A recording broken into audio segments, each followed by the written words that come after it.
All right, let's talk about probability.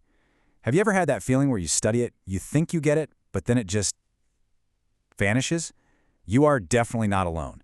But what if I told you that the way most of us were taught is actually the problem? Today, we're going to change that for good. I mean, it's a real feeling, right? You see a probability question and your brain just kind of shuts down. It feels so abstract, so counterintuitive, and let's be honest, pretty much impossible sometimes. But that feeling, it all comes from a fundamental mix-up about what we're actually trying to do when we learn this stuff. And here it is, the main culprit, the memorization trap. We're all told to just memorize a bunch of formulas, P of A and B, P of A or B, but without really getting what they mean, we're just playing a shell game with symbols. And the second a problem comes along that doesn't fit a formula you memorized perfectly, you're totally lost. So, what's the fix? Well, it's a complete shift in how you see it. The wrong way, the way that leaves us all confused, is trying to memorize a list of formulas. The right way, the way that's going to make it all click, is to treat probability like you're learning a new language. You start with the basics, learn the words, and then you figure out how to put them together. This right here is the big breakthrough. The moment you stop thinking about probability as just more math and start seeing it as a language for describing uncertainty, everything, and I mean everything, changes. It's really just about translating what's happening in the real world into a simple, logical structure. So let's start with the most basic piece of our new language. Forget all the complicated jargon for a second. At its absolute heart, probability is just asking a simple question. How often does this one thing happen compared to everything that could possibly happen? That's it. It's just a fraction. And this is like the first letter of our new alphabet, PA. It might look like a formula, but I want you to think of it as a sentence. All it means is the probability of event A happening. And A can be literally anything, rolling a 6 on a die, pulling an ace from a deck of cards, or even the chance a customer buys a certain product. So how do we actually find P of A? We use this incredibly simple idea. Now, this isn't another formula to memorize. This is the meaning of P of A. You just count the number of ways the thing you want can happen, those are the favorable outcomes, and you divide it by the total number of things that could happen. So, for rolling a 6 on a die, that's one way for it to happen out of 6 total sides, 1/6. See? Simple.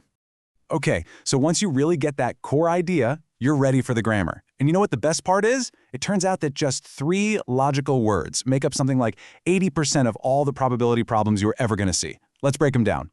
Now this is where it gets really cool, because this table translates English words directly into math. If you see the word or in a problem, like what's the probability of rolling a 2 or a 3, that's your signal to add their probabilities together. If you see the word and, like flipping a coin and getting heads and rolling a 6, that's your signal to multiply. And if you see the word not, the probability of not rolling a 6, you just take the total probability, which is always 1, and subtract the chance that it does happen. That's the grammar. It's that simple. Look, knowing the alphabet and the grammar is the first major step. But to get truly fluent in any language, you have to actually speak it, right? You have to use it. You have to build an intuition for it. And that's where all this knowledge turns into real, lasting understanding. And becoming fluent really comes down to 2 steps. First, you have to practice by using these ideas in real situations, not just some abstract problem in a textbook. And second, and this is so important, you have to visualize what's actually going on. Don't just see the numbers on a page, see the dice rolling, the cards being dealt, the actual events happening. So what does that practice actually look like? Well, you can start with the classics, dice rolls and card games. They're perfect because you know exactly what all the possible outcomes are. But then you move on to real life.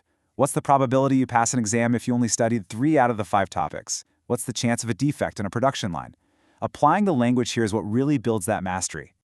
So this whole approach, it gives you a clear path forward. You get to move away from the confusion of just trying to remember abstract formulas, and you move towards the confidence that comes from actually speaking a logical language. You start to see the hidden structure behind all the uncertainty in the world. And honestly, this just says it all. When you learn probability as a language, it stops being this scary, abstract thing from a math class. It becomes a clear, intuitive tool that helps you understand the world. It becomes something you can actually finally use. So the only real question left is, now that you have this new way of thinking, what's the first problem you're going to solve?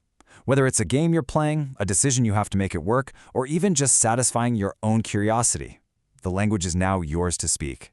If this helped you understand, don't forget to like and subscribe for more powerful concepts.